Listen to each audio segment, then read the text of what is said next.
अस्सलाम वालेकुम स्टूडेंट, उम्मीद है आप लोग ठीक होंगे। क्लास हम लोग पढ़ रहे थे चैप्टर नंबर 5 कंप्यूटेशनल थिंकिंग। बेटा इसकी हमारी रीडिंग रहती थी, उसकी रीडिंग करेंगे हम। खोल लें पेज नंबर 57 से फ्लो चार्ट से पढ़ना है हमने।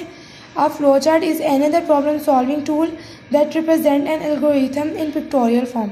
कह रहा है फ्लो चार्ट एक ऐसा प्रॉब्लम सॉल्विंग टूल है जिसके ज़रिए हम क्या कर सकते हैं, अपने कोई प्रॉब्लम्स वगैरह सॉल्व कर सकते हैं, ठीक है। और वो क्या रिप्रेजेंट करता है, एल्गोरिथम को, किसमें, इन pictorial form.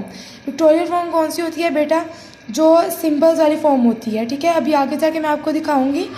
It uses a set of symbols that represent various instructions. ये क्या यूज़ करता है, सिंबल्स यूज़ करता है और उसमें हमारी इंफॉर्मेशन हमें शो करवाता है, ठीक है।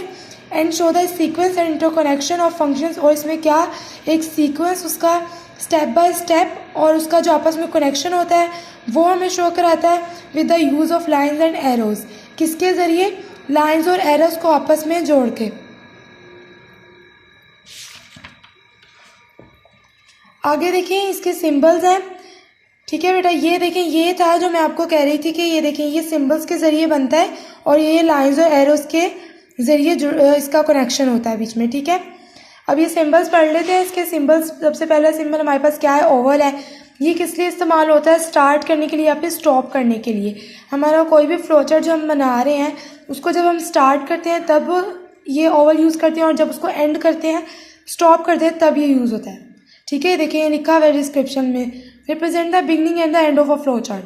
फिर उसके बाद पैरेललोग्राम है, इसको IO बॉक्स कहते हैं, यानी इनपुट एंड आउटपुट बॉक्स।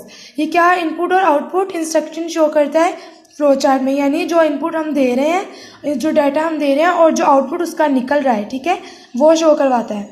उसके बाद रेक्टेंगल है, ये प्रोसेस बॉक्स होता है। इसमें प्रोसेसिंग इंस्ट्रक्शंस, इसमें क्या होता है, जो हम लोग ने इनपुट दिया होता है उसको प्रोसेस करता है और फिर वो हमें आउटपुट देता है, ठीक है। उसके बाद हमारे पास आ गया डायमंड बॉक्स। डायमंड बॉक्स होता है डिसीजन बॉक्स।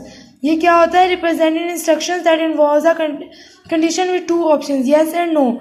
जब हमारा इनपुट हम देते हैं फिर वो प्रोसेसिंग करता है तो हमारे पास यस और नो का ऑप्शन आता है कि आपने आगे जाना है या नहीं, या आपका जो इनपुट प्रोसेस हुआ है वो सही हुआ है या नहीं। तो हमने यस या नो पे क्लिक करना होता है, ठीक है। आगे है लाइन्स विद एरो हेड। ये आगे क्या होते हैं, एरोज लगे होते हैं, फ्लो लाइन्स होती हैं। Show the direction of flow of data and instruction in a flow chart. ये क्या शो करता है, डाटा के फ्लो को, कि उसमें कैसे डाटा फ्लो हो रहा है। ये देखें, ये जो एरोज हैं ये आगे जा रहा है, किसको फ्लो कर रहा है, हमारे डाटा को आगे लेके जा रहा है, ठीक है। उसके बाद आगे देखिए लास्ट है सर्कल, कनेक्टर। ये क्या होता है, कनेक्टर होता है। इससे हमारा use to connect various section of flow chart. ये मुख्तलिफ सेक्शंस को, हमारी ये जो सेक्शंस होते हैं इनको जोड़ने में मदद देता है, ठीक है बेटा। आज के लिए इतना ही। उम्मीद है आप लोग को समझ आ गई होगी। अल्लाह हाफिज़, थैंक यू।